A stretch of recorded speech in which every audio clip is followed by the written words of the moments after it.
আসসালামু আলাইকুম। মানুষের অবস্থান সব সময় এক জায়গায় থাকে না।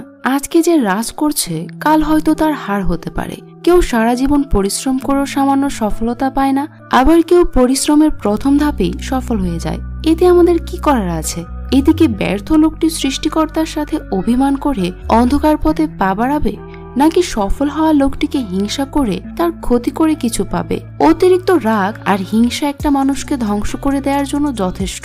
নিজের জীবনের সাথে যা ঘটছে তা মেনে নেওয়া উচিত, ধৈর্য ধরা উচিত, আর উত্তম সমাধানের জন্য চেষ্টা করা উচিত। কারো সফলতা দেখে রাগে হিংসায় তার পতনের অপেক্ষা করা মানে নিজের মূল্যবান সময় নষ্ট করা। আজকে এমনই এক মুভির এক্সপ্লেন করতে চলেছি।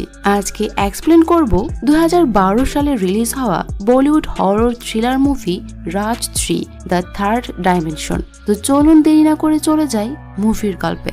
মুভির শুরুতে সানায়া নামের এই মেয়েটিকে দেখানো হয়। সানায়া অনেক বড় ফিল্ম অ্যাক্ট্রেস। সে কোনো ভালো কাজে যাওয়ার আগে মন্দির দর্শন করে ঈশ্বরের আশীর্বাদ নিয়ে যায়।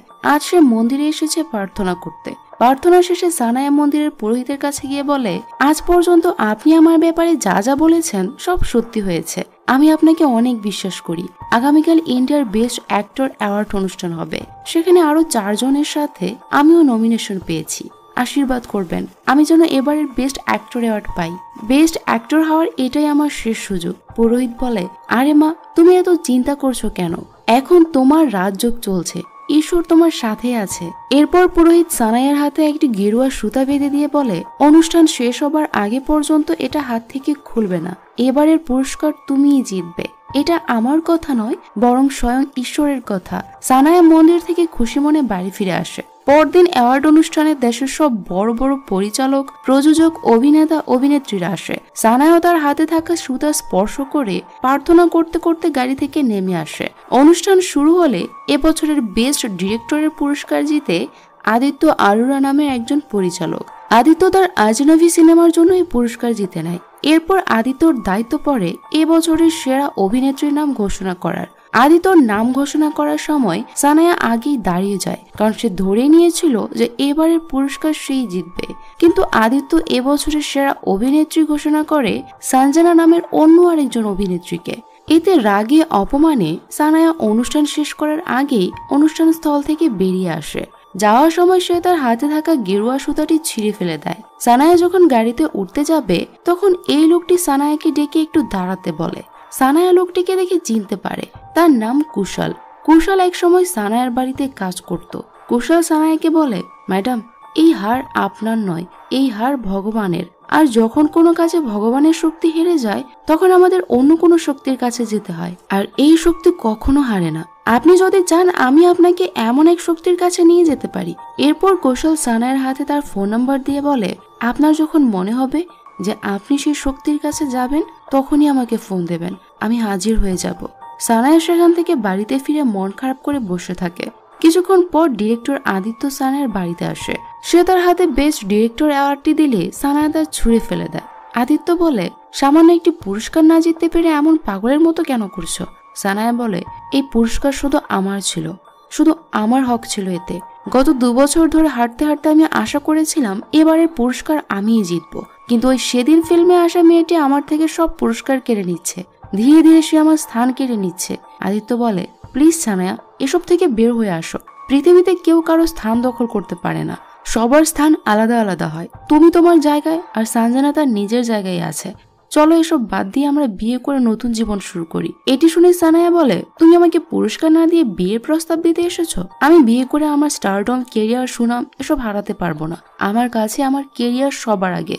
গত 3 বছর ধরে তোমার সাথে আমার রিলেশনশিপ গোপন রেখে চলেছি শুধু এই কেরিয়ারের জন্য। আদিত্য তখন বলে, তাহলে তোমার লাইফে আমি কোথাও নেই?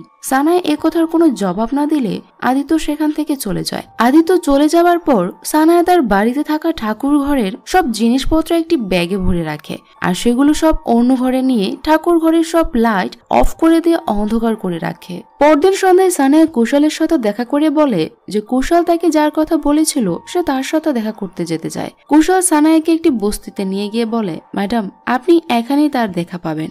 সানায়া বলে, তুমি আমার সাথে যাবে না? কুশল বলে, না ম্যাডাম, আমার এটাই শেষ সীমানা, এর বেশি আমি আর যেতে পারবো না। সানায়া গাড়ি থেকে নেমে কিছু দূর যাবার পর একটি মন্দির দেখতে পায় যা কালো কাপড়ে ঢাকা। তখনই পেছন থেকে একজন লোক সানায়াকে ডেকে বলে, তুমি যাকে খুঁজছো সে আমি সানায়া। মন্দির কালো কাপড়ে ঢাকা দেখে অবাক হচ্ছ? এই জায়গাটা আমার, আর এখানে তারাই থাকে যারা ভগবানকে বিশ্বাস করে না। এজন্যই আমি এখানকার ভগবানের সব মন্দির ঢেকে দিয়েছি। সানায়া লোকটিকে বলে, আপনি কি করে বুঝলেন যে আমি আপনার সাথে দেখা করতে এসেছি? লোকটি বলে, আমি তোমার ব্যাপারে আরো অনেক কিছুই জানি। তোমার বাবা দ্বিতীয় বিয়ে করার পর তোমার মা দ্বিতীয়বার আত্মহত্যা করার চেষ্টা করে। এখন সে মানসিক হাসপাতালে ভর্তি আছে। তোমার বাড়িতে একটি মন্দির আছে, সারাদিন তুমি মন্দিরে পড়ে থাকো। কোথাও যাবার আগে দুর্গা ঠাকুরের লকেট গলায় পড়তে তুমি কোনোদিন ভুল করো না। সানায়া বলে, এসব কথা তো আমার অনেক আপন মানুষও জানে না, আপনি কিভাবে জানলেন? লোকটি বলে, আমার নাম তারা দত্ত, আর তারা দত্ত কোনো মানুষ নয় বরং একটি আত্মা। সানায়া তার কথায় বিশ্বাস না করলে তারা দত্ত একটি আয়নায় সানায়াকে তার আসল রূপ দেখায়। তারা দত্তের আসল রূপ দেখে সানায়া অনেক ভয় পেয়ে যায়। তারা দত্ত সানায়াকে বলে, ভয় পেও না, এখানে তারাই আসতে পারে যারা ভগবানকে বিশ্বাস করে না, আর আমি তাদের কোনো ক্ষতি করি না বরং সাহায্য করি। বলো তুমি আমার কাছে কি সাহায্য চাও? সানায়া বলে, আমি সঞ্জনাকে কষ্ট দিতে দিতে মারতে চাই। সে আমাকে অনেক জ্বালিয়েছে, অনেক কষ্ট দিয়েছে। আমি তাকে সব কষ্ট ফিরিয়ে দিতে চাই। আমি তাকে বরবাদ করে দিতে চাই। আমি চাই সে যেন জিতে যাওয়া লড়াই হেরে যাওয়ার কষ্ট বুঝতে পারে। এর জন্য আমার যা যা করার আমি তাই করতে রাজি আছি। এই কথা শুনে তারা দত্ত বলে, বাস এটুকুই, তুমি কোনো চিন্তা করো না। এ কথা বলে সে একটি কৌটায় কিছু পানি নিয়ে শয়তানের উপাসনা করে সেই পানিতে ফু দিয়ে সানায়ের হাতে দিয়ে বলে, এই পানিতে শয়তানি বিদ্যার সাহায্যে কালো জাদু করা হয়েছে। এই পানি সঞ্জনা পান করার সাথে সাথে তার আত্মা আমার বশে চলে আসবে। এরপর তার সাথে কি কি হবে তা তুমি দেখতেই পাবে। তবে মনে রাখবে, তোমার মনের আশা পূরণ হবার আগ পর্যন্ত এই কালো জাদু চালিয়ে যেতে হবে, আর এর জন্য তোমাকে তোমার বিশ্বস্ত কাউকে ব্যবহার করতে হবে, যাকে তুমি ভরসা করতে পারো। সানায়া সেখান থেকে ফিরে আদিত্যকে ফোন দেয় তার সাথে দেখা করার জন্য, কারণ সে ঠিক করে যে এই কাজে সে আদিত্যকে ব্যবহার করবে। সানায়ের সাথে আদিত্য দেখা করতে আসলে সানায়া তাকে বলে, সঞ্জনা তো তোমার নেক্সট মুভির হিরোইন, তাই না? আদিত্য বলে, হ্যাঁ, কিন্তু কেন? সানায়া বলে, আমি তাকে বরবাদ করতে চাই, এজন্য তোমার সাহায্য লাগবে। আমি তোমাকে কালো জাদু করা পানি দেব, তুমি সেটি সঞ্জনাকে খাওয়াবে। এসব শুনে আদিত্য বলে, পাগলের মতো কি সব বলছো সানায়া, আমি এসব করতে পারবো না। কিন্তু সানায়া পাক্কা অভিনেত্রী, সে আদিত্যকে ইমোশনাল ব্ল্যাকমেল করে এই কাজ করতে রাজি করায়। প্রথমে আদিত্য সানায়ের বাড়িতে থাকা গণেশের মূর্তিটি বাড়ির বাইরে গর্ত করে একটি কাপড় পেঁচিয়ে মাটি চাপা দিয়ে রাখে, কারণ কালো জাদুর একটি শর্ত ছিল ঠাকুরের মূর্তি মাটি চাপা দিতে হবে। এরপর আদিত্য সানায়ের বাড়ি থেকে কালো জাদু করা পানি নিয়ে চলে যায়। পরদিন আদিত্যর সাথে সঞ্জনার মুভির শুটিং শুরু হয়। শুটিং শেষে সঞ্জনা আদিত্যকে তার বাড়িতে ডিনারের জন্য ইনভাইট করে। সন্ধ্যায় আদিত্য সঞ্জনার বাড়িতে গিয়ে এক সুযোগে সঞ্জনার খাবার পানিতে কালো জাদু করা পানি মিশিয়ে দেয়, আর সঞ্জনাও নিজের অজান্তে সেই পানি পান করে।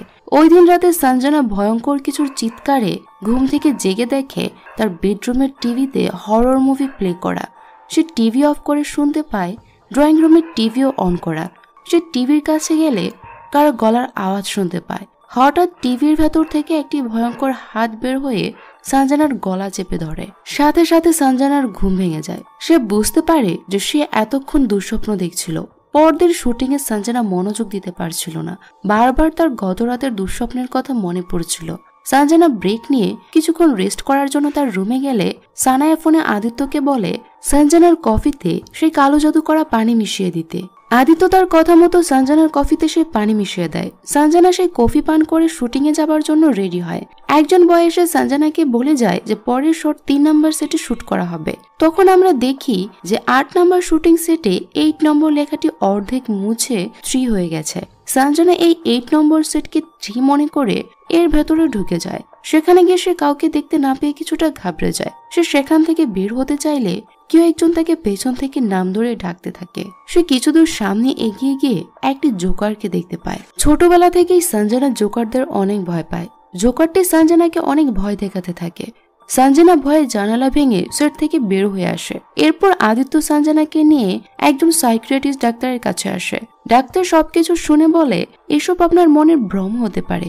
সঞ্জনা বলে, এসব ভ্রম হতে পারে না ডক্টর, এসব সত্যি, আমি এসব সত্যি দেখতে পাচ্ছি, অনুভব করতে পারছি। ডাক্তার সঞ্জনার সমস্যার কোনো সমাধান দিতে পারছিল না। ধীরে ধীরে তার অবস্থা আরো খারাপ হচ্ছিল। এসব দেখে আদিত্যর সঞ্জনার জন্য মায়া হয়, আর তাই সে সানায়ের কাছে গিয়ে বলে, তুমি কি পাচ্ছ এসব করে? কেন তুমি নিরহ অসহায় মেয়েটিকে কষ্ট দিচ্ছ? সানায়া তখন বলে, কারণ সে আমার কাছ থেকে আমার বাবাকে কেড়ে নিয়েছিল। আমার যখন 5 বছর বয়স, তখন আমার বাবা অশোক মেহতা দ্বিতীয় বিয়ে করে, আর সেখানে সঞ্জনার জন্ম। তার মায়ের কারণে আমার মা আত্মহত্যা করার চেষ্টা করে। সে আমার জীবন থেকে শুধু বাবাকেই নয়, আমার হাসি খুশি স্বাদ আহ্লাদ সব কেড়ে নিয়েছে। এখন সে আমার কেরিয়ারে হাত বসাতে চাইছে, কিন্তু আমি তা হতে দেব না। আমি তার কাছ থেকে সব কেড়ে নেব, তাকে এক মুহূর্ত শান্তিতে থাকতে দেব না। আর তুমি আমাকে এই কাজে সাহায্য করবে না? আদিত্য আবারও দুর্বল হয়ে যায় সানায়ের কাছে, আর তাকে সাহায্য করতে রাজি হয়। ওই দিন রাতে আদিত্য পানির সাথে সঞ্জনাকে সেই কালো জাদু করা পানি খাওয়ায়। ওই সময় সঞ্জনার বাসার কাজের মেয়ে নন্দিনী সঞ্জনাকে বলে, দিদি, আমার মনে হয় এসব কোনো কালো জাদু, কেউ হয়তো আপনাকে জাদুটোনা করেছে। আদিত্য তখন নন্দিনীকে ধমক দিয়ে বলে, কি আজে বাজে কথা বলছো? এসব কালো জাদু সাদা জাদু বলে কিছু হয় নাকি? কোথায় সঞ্জনাকে একটু ভরসা দেবে, তা না তাকে আরো ভয় দেখাচ্ছ। নন্দিনী তখন কিছু না বলে সেখান থেকে চলে যায়। আদিত্য বাড়ি যেতে চাইলে সঞ্জনা আদিত্যকে বলে, আদিত্য, আমার খুব ভয় লাগছে, আজকে রাত্র তুমি এই বাসায় থেকে যাও না। আদিত্য সঞ্জনার কথায় রাজি হয়ে রাতে তার বাসায় থেকে যায়। গভীর রাতে হঠাৎ কিছু ভাঙার আওয়াজে সঞ্জনার ঘুম ভেঙে যায়। সে ধীরে ধীরে বাইরে গিয়ে দেখে নন্দিনী নিজের হাতে জানালার ভাঙা কাজ তার পেটে ঢুকাচ্ছে আর চিৎকার করছে। সঞ্জনা পেছন থেকে নন্দিনী বলে ডাক দিলে নন্দিনী সঞ্জনার দিকে ফিরলে দেখা যায় নন্দিনী পুরোপুরি পজেস হয়ে আছে। সঞ্জনা সেখান থেকে পালাতে চাইলে নন্দিনী তাকে নানাভাবে ভয় দেখায়। সে কোনো মতে পালিয়ে আদিত্যর কাছে এসে তাকে ডাকতে থাকে। আদিত্য ঘুম থেকে উঠে বাইরে গিয়ে দেখে নন্দিনী সিলিং ফ্যানের সাথে ঝুলছে। পজেস নন্দিনী তখন বলে, এই সত্যিটা জেনে গিয়েছে, তাকে তো মরতেই হবে। এই বলেই নন্দিনী মারা যায়। নন্দিনী মারা যাবার পর সঞ্জনার বিশ্বাস হয় যে তাকে কেউ কালো জাদু করেছে। এজন্য সে আদিত্যকে সাথে নিয়ে একজন তান্ত্রিকের কাছে যায়। সে তো আর জানতো না যে এই সবের পেছনে আদিত্য জড়িত। তান্ত্রিকের শিষ্য রবি কিছু কাঠি জ্বালিয়ে ধোঁয়া তৈরি করে আদিত্যর সামনে গিয়ে বলে, মনোযোগ দিয়ে ধোঁয়ার দিকে তাকিয়ে দেখো তো, কিছু দেখতে পাও কিনা? আদিত্য কিছুক্ষণ তাকিয়ে বলে, আমি কিছুই দেখতে পাচ্ছি না। এবার রবি সঞ্জনাকে বলে, দেখো তো, তুমি কিছু দেখতে পাও কিনা? সঞ্জনা তখন ধোঁয়ার ভেতর ভয়ঙ্কর মুখের আকৃতি দেখে ভয় পেয়ে যায়। তান্ত্রিক তখন বলে, তোমাদের জন্য খারাপ খবর, সঞ্জনা এমন কিছু দেখতে পাচ্ছে যা আমরা দেখতে পাচ্ছি না। এর মানে সঞ্জনার আত্মাকে কোনো খারাপ প্রেতাত্মা তার বশে নিয়ে নিয়েছে। আত্মাদের জগতে গিয়ে সঞ্জনার আত্মাকে কয়েদ থেকে মুক্ত করে আনতে হবে। আমার তো সেই শক্তি নেই। আমার শিশু রবি এই কাজ করবে। আর হ্যাঁ, এই কাজ কবরস্থানে করতে হবে। আগামীকাল রাত 3টার সময় আমরা এই যজ্ঞ করব। এতে সফল হলেই জানা যাবে যে শয়তানির পেছনে কে আছে। এটি শুনে আদিত্য কিছুটা ভয় পায়, কারণ সে তো জানতো যে এইসবের পেছনে সেই জড়িত। আর হ্যাঁ, এতে রবির প্রাণের ঝুঁকিও আছে। রবির আত্মা যদি কোনো আঘাত পায় তা তার শরীরও লাগবে, অর্থাৎ আত্মা মারা গেলে রবির শরীরও মারা যাবে। যাই হোক, কথা মতো পরদিন রাত 3টায় রবি, আদিত্য ও সঞ্জনা কবরস্থানে যায়। রবি পবিত্র সুতা দিয়ে সঞ্জনার হাতের সাথে নিজের হাত বেঁধে মন্ত্র পাঠ শুরু করে। কিছুক্ষণের মধ্যেই রবির আত্মা আত্মাদের জগতে চলে যায় সঞ্জনার আত্মাকে মুক্ত করে আনতে। রবি একটি দরজা দিয়ে প্রবেশ করে। ঘরে অনেক পানি দেখতে পায়। পানির মাঝখানে সঞ্জনার আত্মা একটি চেয়ারে বসেছিল, তার শরীর শেকড় দিয়ে বাঁধা ছিল। রবিকে দেখে সঞ্জনার আত্মা প্রথমে ভয় পেয়ে যায়। রবি সঞ্জনাকে বলে, তুমি ভয় পেও না, আমি তোমাকে এখান থেকে উদ্ধার করতে এসেছি। কিন্তু ঘরে এত পানি কেন? সঞ্জনা বলে, পানির মাধ্যমে আমাকে কালো জাদু করা হয়েছে। দিন দিন এই পানির পরিমাণ বাড়ছে। রবি তখন বলে, ভয় পেও না, আমি তোমাকে এখান থেকে নিয়ে যাব। সে শেকল ভাঙতে চেষ্টা করে, কিন্তু তখনই সেখানে সেই খারাপ আত্মাটি চলে আসে। সে রবির ঘাড়ে এক কামড়ে তার ধর থেকে মাথা আলাদা করে ফেলে। এদিকে রবির শরীরও ঠিক একইভাবে দ্বিখণ্ডিত হয়ে যায়। এতে সঞ্জনা অনেক ভয় পেয়ে যায়।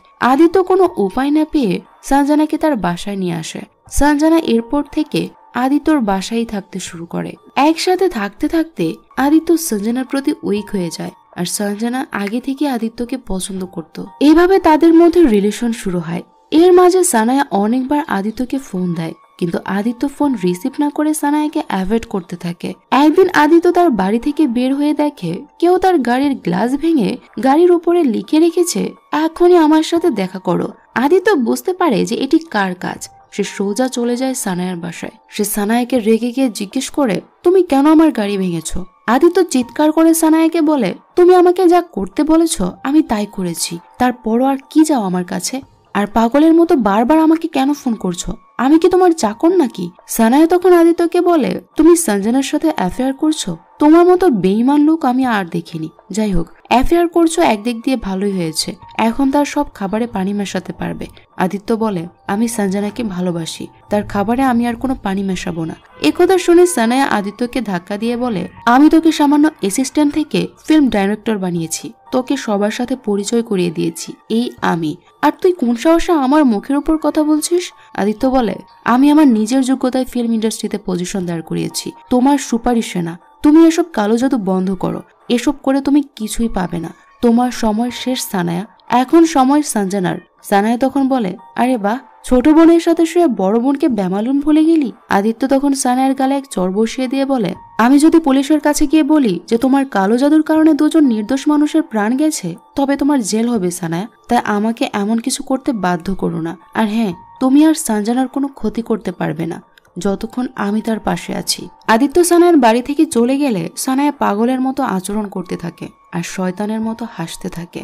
এরপর সঞ্জনা আবারও আদিত্যর ফিল্মে শুটিং করা শুরু করে। এবার সঞ্জনাকে কোনো কালো জাদুর পানি খাওয়ানো হয়নি বলে সে খুব ভালোভাবেই তার শুটিং এর কাজ করতে পারছিল। শুটিং এ ব্রেক দেওয়া হলে উপর থেকে কেউ একজন আদিত্যর দিকে কাগজ ছুড়ে দেয়। আদিত্য সেটি খুলে দেখে এটি সানায়া পাঠিয়েছে, যাতে লেখা, তুমি উপরে আসবে নাকি আমি নিজে আসবো।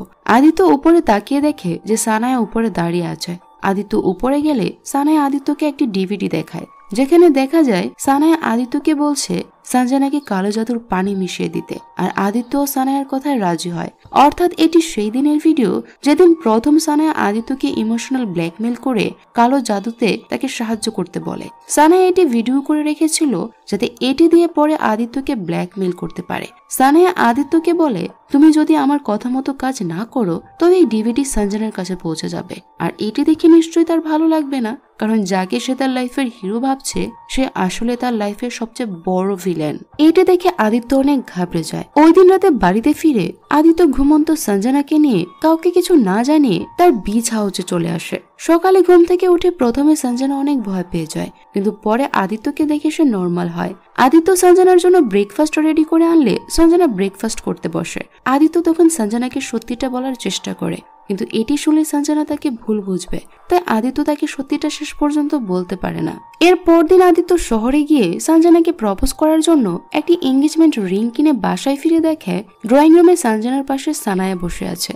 এটা দেখে আদিত্য অনেক ঘাবড়ে যায়। সে নিয়ে আসা রিংটি তার পকেটে রেখে দেয়। এরপর সঞ্জনা আদিত্যকে সানায়ার সাথে তার বোন হিসেবে পরিচয় করিয়ে দেয়, কারণ সে তো জানতো না যে আদিত্য সানায়াকে আগে থেকেই চেনে।